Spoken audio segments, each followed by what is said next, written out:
approaching this topic today is to give you a very quick introduction about why this is an issue and why we would want to look at land use planning as a possible mechanism and a way to resolve some of this wildfire risk.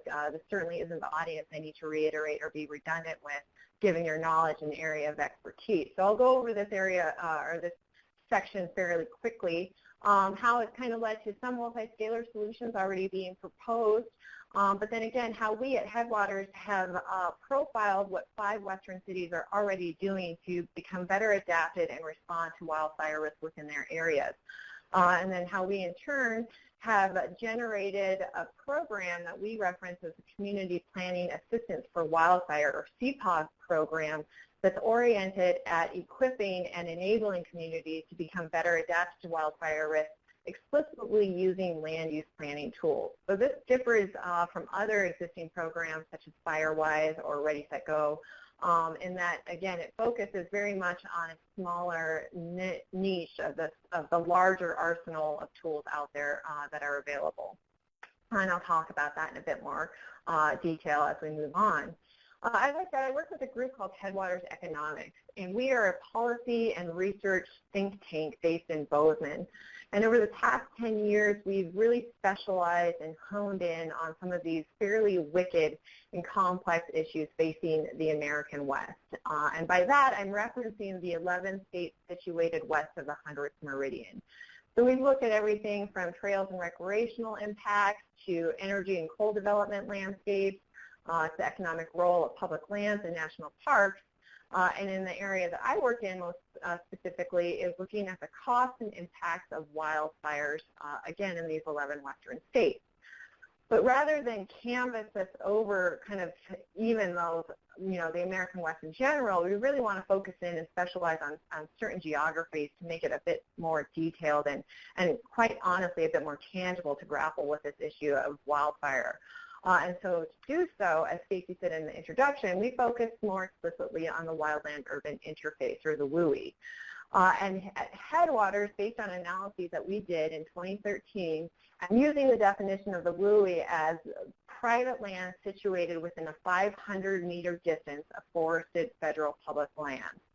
And according to our analyses, what we came up with was that in large part, the WUI is actually fairly undeveloped at this point within, again, these 11 western states.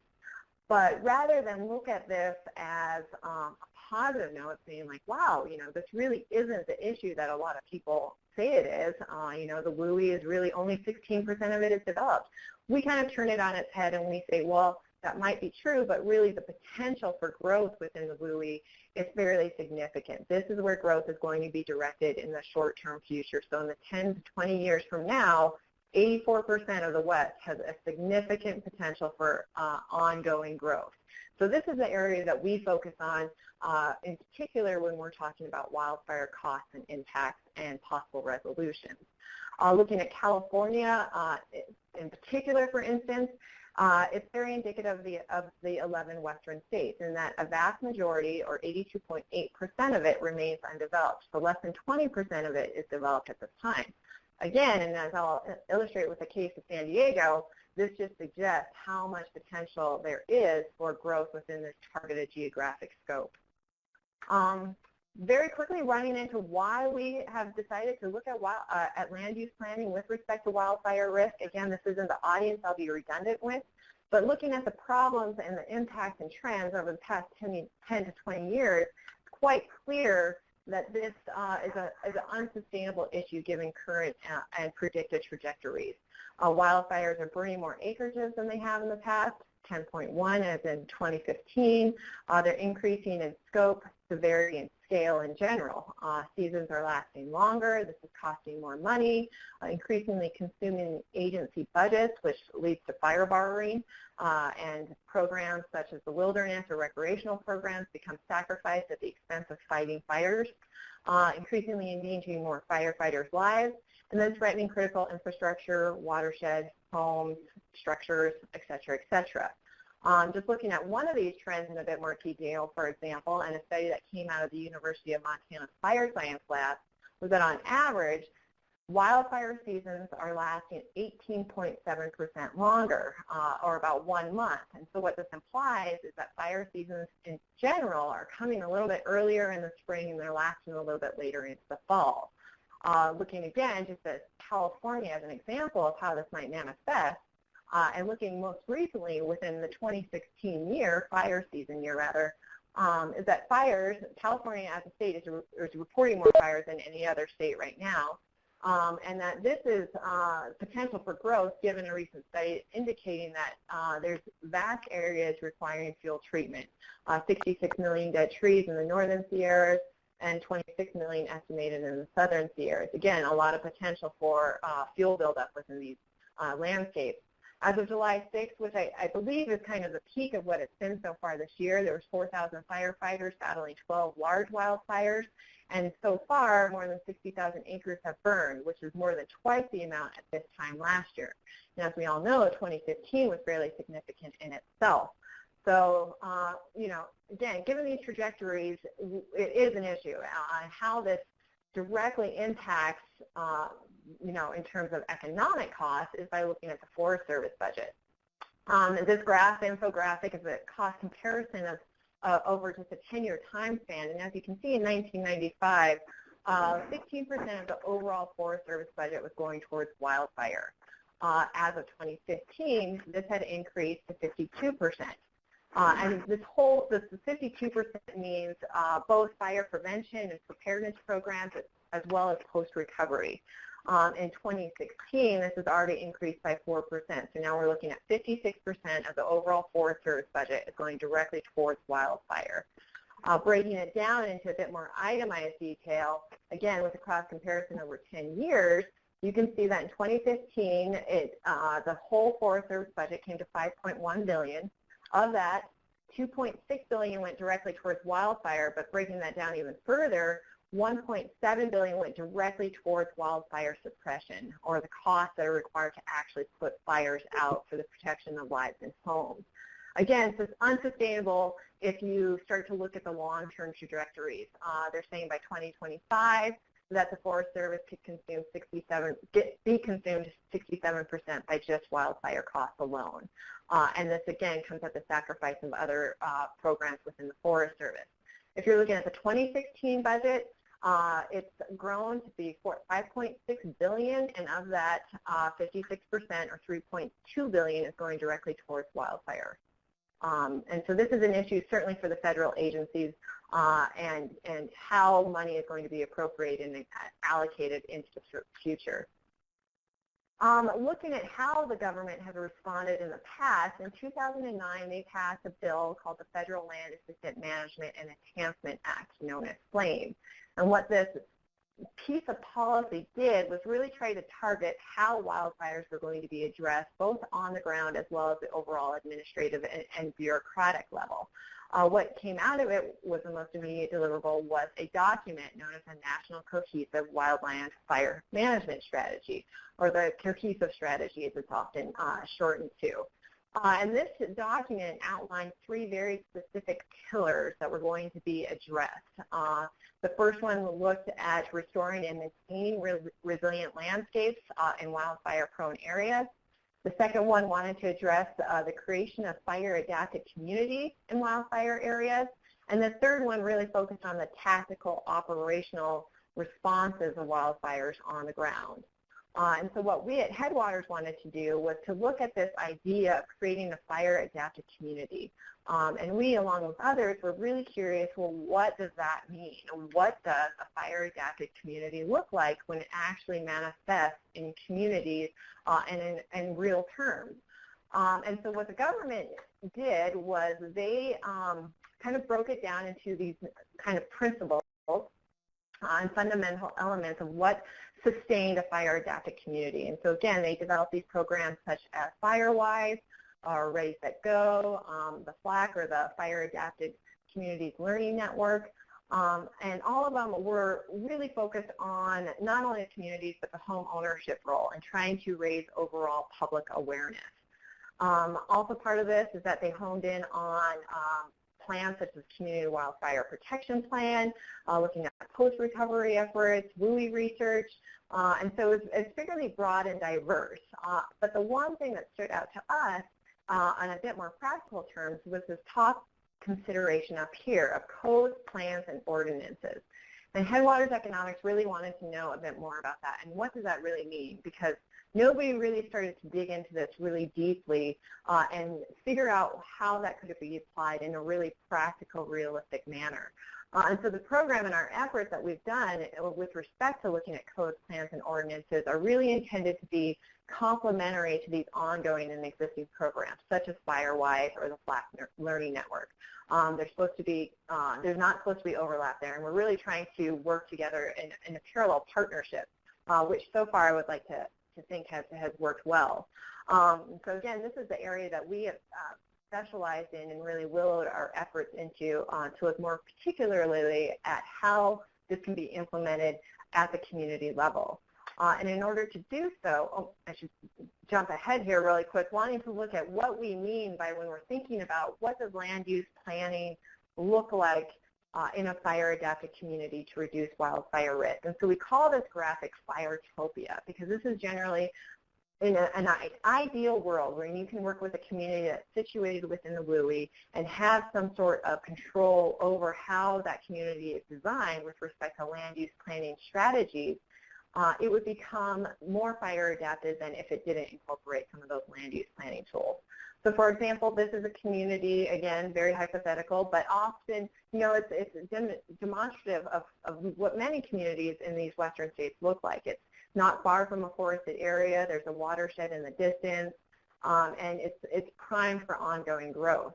And so given this kind of scenario, and a fire breaks out up in the forested landscape, and given prevalent winds, quickly starts to approach the community, threatening those homes most immediately situated within the WUI, but then also threatening those homes that are situated just outside through ember spread and flame impingement. So as the fire starts to move downslope, increasingly getting closer to the communities, there's certain things in place that the community has planned around a possible wildfire disaster or catastrophe. And in doing so, these communities and these homes are already set up to anticipate a wildfire event.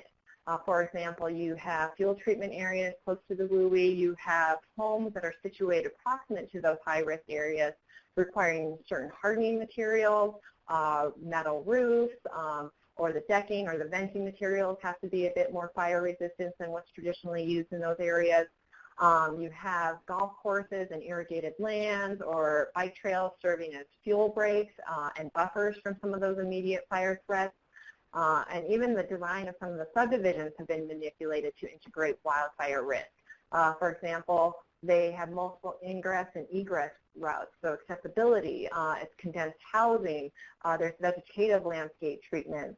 And so this differs from how modern subdivisions are often designed within the WUI, who have a one-way in, one-way out.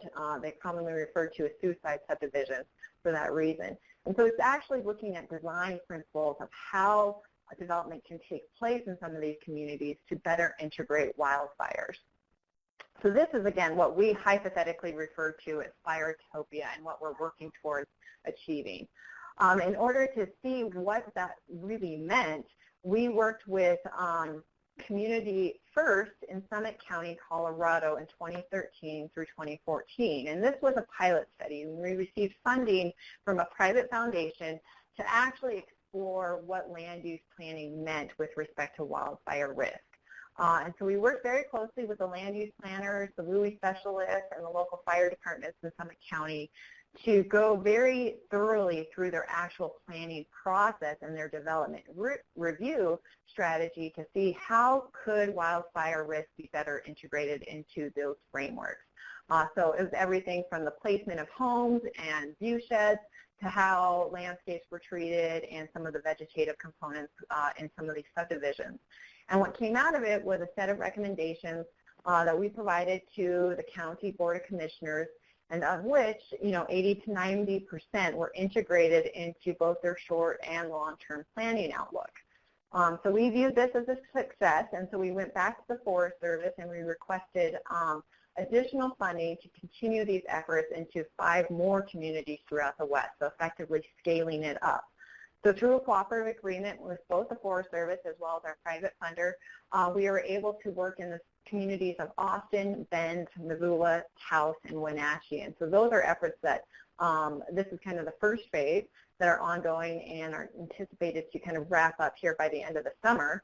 But in addition to this, and in order to provide better context and understanding about what land use planning tools are available, was that we profiled 5 Western cities that were already applying fairly aggressive land use strategies to respond to this issue of wildfire risk and land use planning in the West. And so we looked at Austin, Texas, Boulder, Colorado, Flagstaff, Arizona, San Diego, California, and then Santa Fe, New Mexico. And that's what I'll really be talking about in a bit more detail here in the next part of my presentation.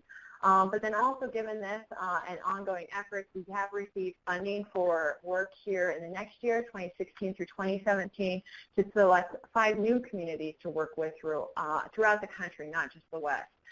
So we'll be accepting applications for that program starting in August. And I'll talk a little bit more about what the program actually entails towards the end here. But what I want to do now is just shift gears and highlight some of these land use planning strategies that came out of this report. Again, working with these 5 fairly progressive cities and what they're already doing to respond to wildfire risk. The first of these was San Diego, California. And San Diego is really interesting just given the vastness of their WUI. It's incredible, and from the air it's that much more illustrative. But their entire WUI measures about 500 linear miles across. It contains more than nearly 45,000 individual parcels. So what they've done is implement a comprehensive brush management policy for all structures, habitable structures, situated within that WUI boundary. And they actually have an on-site inspector go to each of these homes and ensure that the home has complied with this brush management policy.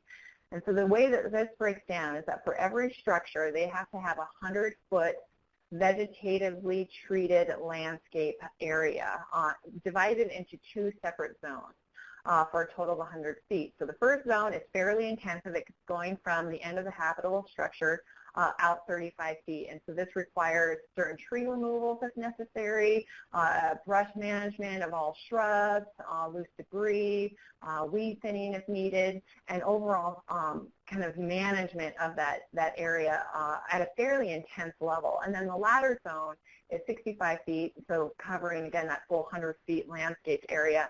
This is not quite as stringent here, but again, does require quite a bit of management in terms of if there's certain trees that seem like they're dead or going to act as fuel load, they're required to be removed, shrubs and shaft roll if needed.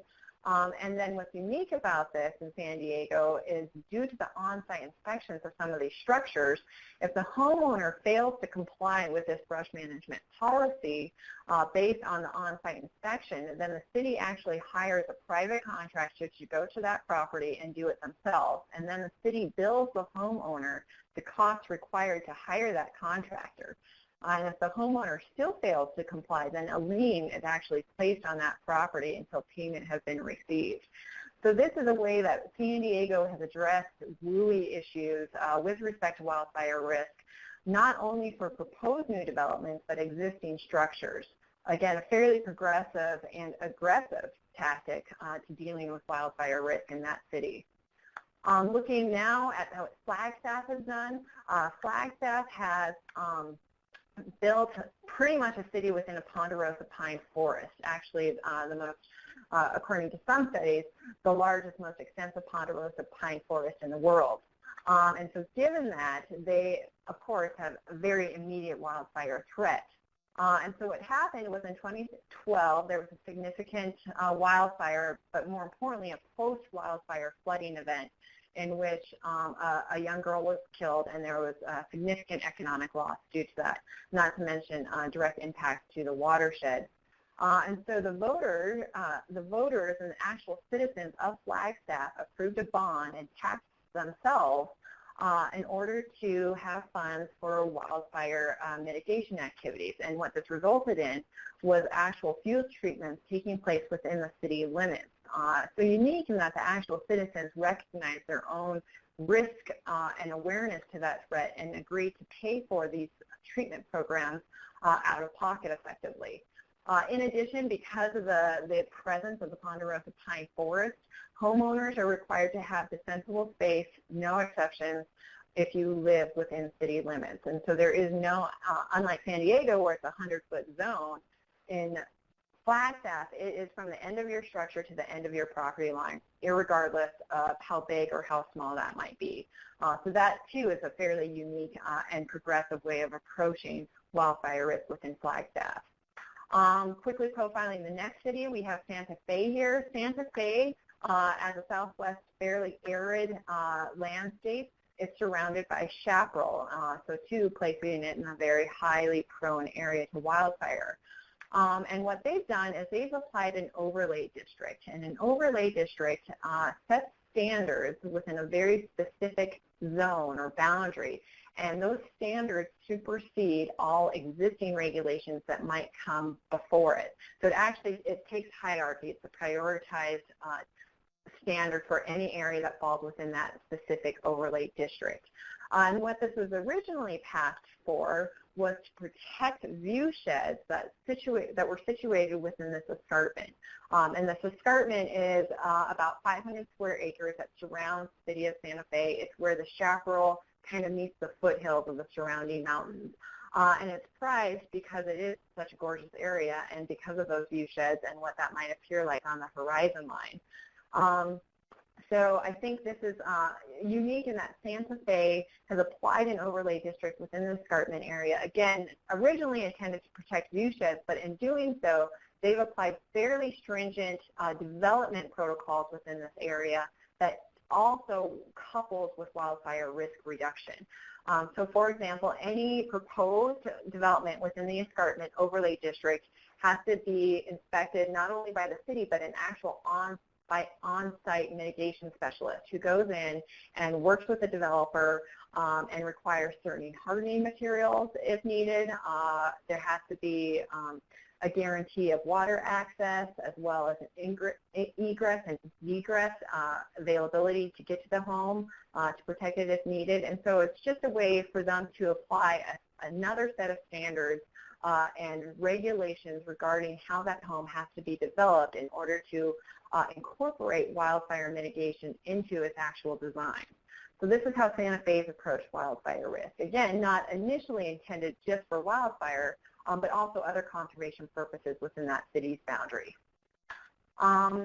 Looking at how Austin has done it, Austin, as we all know, if you've been to Texas, they're not big proponents of land use regulation. But what they've done is, as one of the fastest growing cities in the country, not just the West, but the entire country, Austin has anticipated ongoing growth within the WUI. And so what they do is they work very, very closely between the city and then Travis County. And so it's a very multi-jurisdictional collaboration between the two bodies. And so they actually have a joint review process of all proposed developments situated within the WUI that abuts both the city and the county boundary. And in doing so, they require an additional set of risk reduction measures that might only, be applied to just the city. Now the county is requiring it as well. So it's a double layer, really, of how any developer can design and construct homes within this area. Again, fairly similar to Flagstaff in that some of it requires hardening materials if necessary, but certainly other issues such as adequate access routes, water supply, defensible space standards, and other things that are requiring homeowners to have these mitigation measures in place prior to actually developing or living in any of those areas. They also are really active about trying to encourage development away from the WUI in general and more towards brownfield areas rather than these greenfield sites of undeveloped landscapes. So this is how Austin has approached it. And then looking at what Boulder has done, Boulder, if you've been to that area, driving up to Boulder, a lot of the lands immediate to the city have been protected under an open space conservation easement. not so much specifically, again, for wildfire risk, mostly for other conservation and open space purposes, but in doing so, they've also provided a buffer in that region. They also require hardening materials as part of the actual land use code. And then something that's really unique about Boulder that's really quite creative is that they have this public-private partnership that's called the Wildfire Partners Program. And this is when a private homeowner situated in a high-risk area can become part of this program, and an actual mitigation specialist comes to their home site and works with that homeowner over the course of a full year to integrate defensible space standards or certain hardening materials or other mechanisms that are on a site-by-site basis to reduce wildfire risk within that property. And so over the course of the year, the mitigation specialist works very closely with the homeowner, and then the homeowner in turn can take this certification after the one-year process to their insurance company to apply for either ongoing coverage or certain benefits within their premium. And really what this program has been really great about doing is acting as a public awareness program, in that one homeowner, gets a certificate and they get a little sign that they can post in front of their house, and they are encouraging their neighbors to apply similar measures within their home so that the neighborhood as a whole can be recognized as a participant within the Wildfire Partners Program. So this is a really innovative, again, fairly progressive way of being able to deal with wildfire risk within the city boundaries. So those are just a number of the key examples. We have a whole suite of different measures that were profiled within the full report, but I just wanted to highlight the top ones that stood out as being some of the more unique examples. Again, this is all encompassed within this larger program that Headwaters Economics has launched that's called the Community Planning Assistance for Wildfire Program. And what this program does is it provides communities with free consulting advice in the form of either land use planning or forestry expertise or wildfire risk modeling efforts to better understand where risk is highest within their community, and then how they can work to integrate that risk into how they plan to develop and move forward within their community strategies, looking both in the short and long-term future. It is a competitive grant program.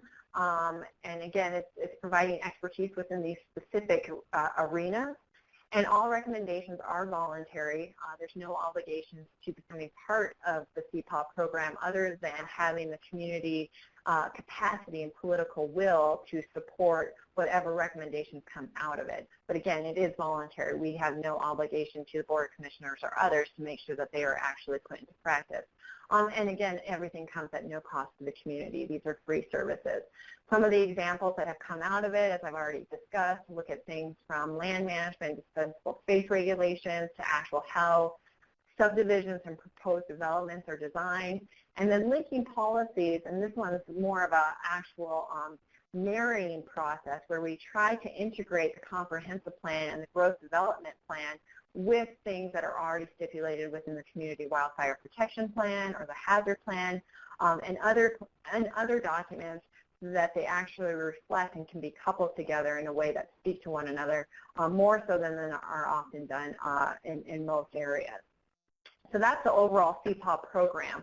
Some of the things that come to note and that we learned over the course of this past year is that these land use planning tools are very site-specific, so they're customized to fit local context. And in that way, they're very much tailored towards the needs and the resources of very individual communities. And so while there might be this arsenal of land use planning tools out there, in reality, maybe only 2, 3, or 4 of them are going to be applicable to each community. The planning successes within these communities, particularly the collaborative partnership, took years to nurture and sustain, lots of relationship building, and with time we're very successful, but it really required commitment from the very beginning and early on. And that some of the wildfire risk mapping efforts that we've provided for the communities, they're really tended to focus specifically on just the community level and their planning purposes for wildfire risk. They're not intended to promote management within the larger forests or public lands. That's not what it's oriented to. Again, we work with the community on a one-on-one basis. And then wildfire risk mitigation in general is very multi-pronged, and it has to work in tandem with other conservation and research efforts. For example, protection of watersheds or open space policies can often serve as the umbrella or couch larger issues about wildfire risk. And so that's something that we're certainly learning as we move forward, is how much these two can all work alongside one another. What this program is focused about, it's really not looking at how we can remove wildfires from the landscape. We as scientists all recognize that that's an intimate part, an inherent part of creating a healthy landscape. It's not about telling people what they cannot do, and it's not about stopping all development. It's really trying to promote safer, more responsible development in those places that are already set up for ongoing growth. That's really all I have. I tried to keep it to about a 30-minute presentation or so, but I'm certainly willing to answer any questions at this time and turn it back over to Stacy. Here's my contact information, so I welcome any feedback, or if anybody wants to know more about some of the other research we're doing, please feel free to reach me. Okay, great. So I'm going to switch screens real quick here. So we do have plenty of time for questions. And so I'm going to give you guys a chance to type some questions in the chat box there. And while we do that, I'll take a minute here and go over some of our links. And so her contact information is right there too if you need to make note of that. So today's webinar event page at the California Fire Science Consortium's website. And so when I have the links of this recording up, I'll put it there, and any of these resources and website links I'll also add to that website. So that's a good starting place if you just need to get more information from today's website or webinar. And then it looks like, actually, Kimi, do you want to go over the next few since you added to them the websites and such for the web links at the bottom here? Yeah, absolutely. So let's see here. As I said, I work with a group, Headwaters Economics. We do a whole bunch of different research on the West. We are all research. There's a staff of 10 of us. We are research analysts and data geeks. So the wildfire program is something that we've delved into the past couple of years, but ultimately the CPAW program is going to be turned over as a standalone nonprofit, and Headwaters Economics is going to step back. We've been incubating it for the past couple of years, and we work very closely with Wildfire Planning International and a gal named Molly Mowery there. She's our partner. And effectively, she will become the new executive director of the CPAW program, and Headwaters Economics is going to go back to doing what we do best, which is mostly research on other issues in the West. So I've set that link up, as well as the Community Planning Assistance for Wildfire. Again, the CPAW program link is there. There's more information about some of the communities we've worked with, as well as materials about how interested communities can apply. Looking at this is the actual report, the Land Use Planning to Reduce Wildfire Risk. Is the actual document that was the deliverable of that initial profile study. And then I have a link up there. We do a lot of data visualizations and interactives on our website, different ways of looking and seeing different studies or different information on topics that face the West. And so one of them was looking at what is the historic patterns of communities from the year 2000 through 2014 that are most impacted by wildfire occurrences. And so that's an interactive map that allows you to see that. So again, I would invite you to go explore some of those data visualizations. There's everything from economic profiles to looking at what communities are most at risk in the West and really throughout the country. But lots of valuable information for those who are involved with this kind of field and scientific arenas. So yeah, those are the website links I've listed, Stacy. Great, thank you. You did a much better job of that than I would have. The last two links, there's the webinar evaluation. So when you exit this room, you'll be directed directly to a short evaluation. It's just a couple questions, should take you a couple minutes. And it really does help us at my organization both know that this is useful, improve on future webinars, and also to report back to our funding organization. And if you type something in about future webinars, we've actually done webinars. We do use that feedback specifically to try and tailor it to our audience's needs.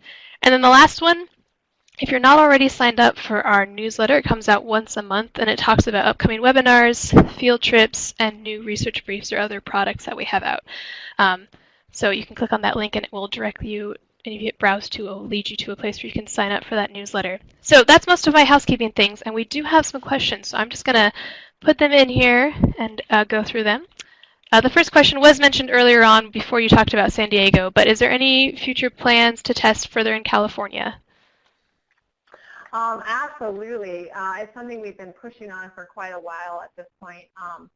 The one thing with California, obviously, is that there's CAL FIRE, which is such an amazing asset in that area, and they have such a quiver of resources already at their disposal that it's something that we would want to approach in a way that we could work with CAL FIRE and make sure we're not treading on any toes, and really with having the utmost respect for that program, we just want to be tentative approaching how we would work in California. But yeah, absolutely, given their past fire risk and their history, I don't think we could continue with the program without involving a California program. So it's something that I, as one of the program managers, has been pushing for a long time. So it depends if a community from California applies. That's the other thing, is they have to express interest in actually wanting to participate in the program before we just, solicit it from them. So yeah, that would be the answer to that. So yeah, I guess the next question is, the Wildfire Partnership Program only available in Boulder, Colorado? Yes, I believe so, because it was kind of a homegrown program. It came out of very innovative thinking from those folks that deal with fire there the most. So yeah, it was. It's a really awesome program. It's still in its initial stages of really trying to expand into a broader jurisdictional program, and so I think they're still experimenting with how that can be best implemented. But the guy that worked with it, Jen Webster in Boulder, Colorado, very good resource for that. And so yeah, that's the answer to that question, is I do believe it's only available within Boulder. Did you find that these communities use RX fires prevention tools? And by RX, I'm assuming you mean prescribed fire. If there's another meaning to that, I guess I would. I'm sure that's what that is, yeah. Okay, yeah. So I'm sorry that wildfire science is still not my area of expertise. That's why we contract this work through Wildfire Planning International. But it was, so let's see, did you find this community? So Flagstaff was really one of the only cities that actively used prescribed fire as a mitigation tool. In terms of the cities we profiled, I'm sure it has been demonstrated in other areas, but Flagstaff was the one that stood out the most with that. And it was received well by the communities because they were the ones who passed it in their bond measure.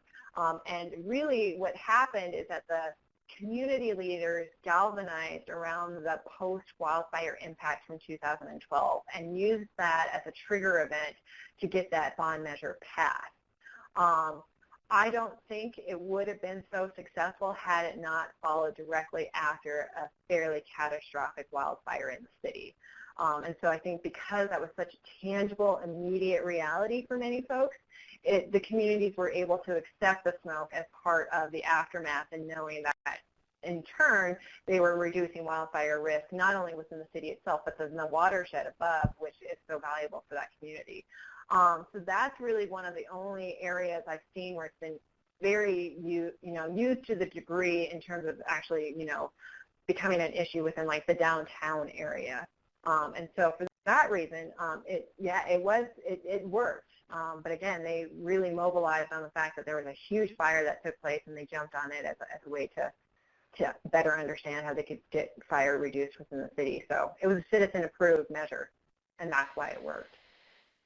And I know I'm going to follow up for that. Oh, go ahead. Yeah. So I know a lot of people come and they're, small communities, small fire-wise groups want to do prescribed burning, but they don't have the expertise or the tools. So with this one in Flagstaff, how exactly was it implemented? Do you know that, or? I don't know how it was exactly implemented. I know that they work very, very closely with the Forest Service to do it. And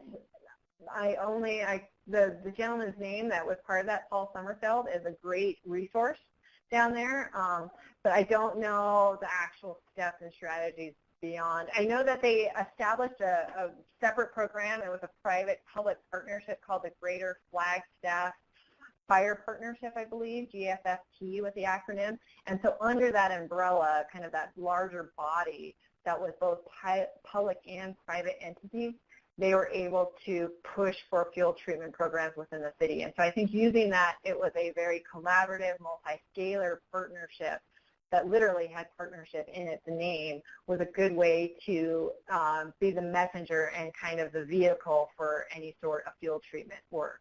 And so, you know, I think involving local community residents as well as agencies and city leaders works to be the catalyst for that kind of treatment in the city. Does that answer your question, Stacy? Yeah, that was great. Thank you. And, you know, I'm getting a lot of questions in about this program, so there's absolutely interest. So we'll keep going since we do have time. Yeah. I'll just read question 4 for you. Resources.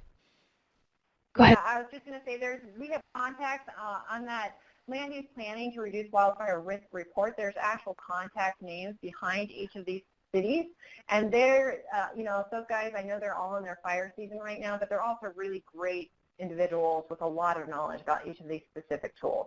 So I would recommend, you know, trying to reach out to them or their departments if you want more detail. And then, yeah, Stacey, I'll just jump into question 4. I see that, are there any restrictions with types of communities that it can apply? There really is not with respect to scale or jurisdiction size. We're working, you know, with the entire county of Taos and then just the city of Missoula. So it's very different in each area. What we're wanting to ensure is that the community or the county or whoever that body is that we work with actually has the capacity and the willingness to work with us, because it requires, while not any financial upfront cost, it requires time and it requires commitment to meet with us when we're in town, to schedule appointments if we ask for it, to vet some of the modeling results, and it's a fairly intimate process, and so we really need to see that this is something the community wants. And that they're willing to continue with their correspondence with us to ensure that what we suggest can actually be implemented. So we don't want to just kind of be a placeholding program. We really actually want to put this practice into reality and on the ground. So yeah, there really is no restriction in that manner. So I'll go on to question 4. Is Headwaters doing any comprehensive survey of what counties, communities are doing for wildfire mitigation and planning? Any measurement of the effectiveness of these approaches? That's a great question. And right now, you know, we're not doing a comprehensive survey, I could say. Really what we've done has been this profiled assessment of cities. And we chose cities because we figure if anybody in the West is going to be doing really aggressive tactics to reduce wildfire risk, it's going to come from a city that's got the resources and the capacity to do that. So in terms of kind of a wider blanketed survey of all scales and counties, communities across the 11 western states, we have not done anything like that yet, particularly given the qualitative nature of it. We're a bit more data analytically driven, so we would almost need to have almost quantitative measurements of something like that to be able to implement that kind of study. But I also find it incredibly fascinating. So the effectiveness of being able to actually apply metrics to the success of some of these approaches, you know, that's the hard part, right, is that a fire, you know, does it really strike the same place twice, and in what kind of time period is it coming through a community, makes it really hard to measure how successful something is. So we're hoping to apply that kind of metric yeah, I see that's the next question here. What's the success rate of the applications? So what we're doing now is, please note that this program was just launched in 2015, so it's fairly new. So what we're doing is, before any work is done in these communities, we go in as a team and assess it and work with the planning documents already in place and talk with the foresters and the WUI specialists and kind of the local expertise of fire knowledge in those areas.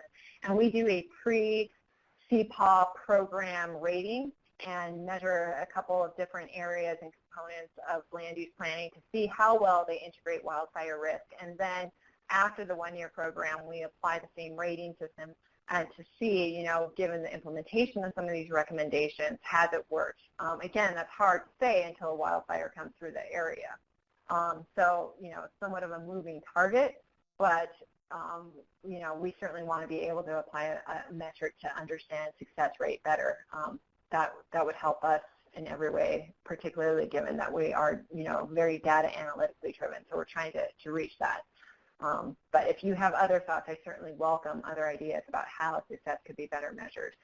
That's one of the things that's difficult about a program like this and the nature of wildfire in general. So looks like that's the final question. I would open it up to anything else here in the remaining minutes, unless Stacy has some follow-up information she wants to send out there.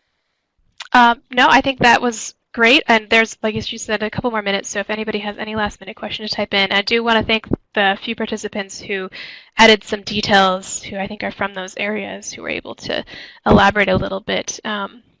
Really, really cool dynamic group we had today. So, and I will say thank you so much, Kimmy. I actually didn't even know about this program, so I was so excited to hear about it, and hopefully I'll be able to share this with a number of people. I was curious too, though, I'm sure this is a little bit limited on how much you guys can do, so any idea of how many projects you have going forward, or how likely you are to, receive a partnership if you do apply as a community? So we are going to be accepting 5 new communities through in this next phase here, 2016 through 2017. Right now we're casting a fairly wide net, but we will be limiting it to 5 different communities and no more given current capacity of staff. And also we just want to ensure the success and again, the application and implementation of our recommendations.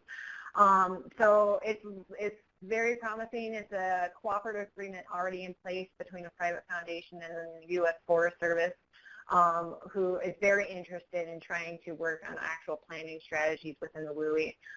And so that's, again, we really don't have a lot of limitations on the community application process because we encourage it. We want folks to be part of this program. And so as long as there's a couple key community contacts within each of those areas, as long as they meet some of those criteria, then we're certainly willing to consider them as a potential applicant. And then if there is, if we get flooded with applications, it does come down to location and who are those, the most promising candidates. But it will, we're hoping, given the success of this past year and next year, that will become an ongoing program. And then turn into its own standalone body in which communities in the future can apply to. All right, great. Again, super exciting. So if you did register with us, you'll receive a follow-up email from me in the next couple days, or at least within the next week, and that will also include the links that we talked about today, the contact information for our presenter, and the recording when it's ready. So look for that, and also I should say a link to the webinar evaluation in case if you didn't fill it out. But if you did fill it out today and you see that link in the email, feel free to ignore it. You've done your diligence. So that's all I had. Thank you everyone for joining us, and thank you so much again, Kimmy. It was a pleasure. Not a problem. Thank you all for participating.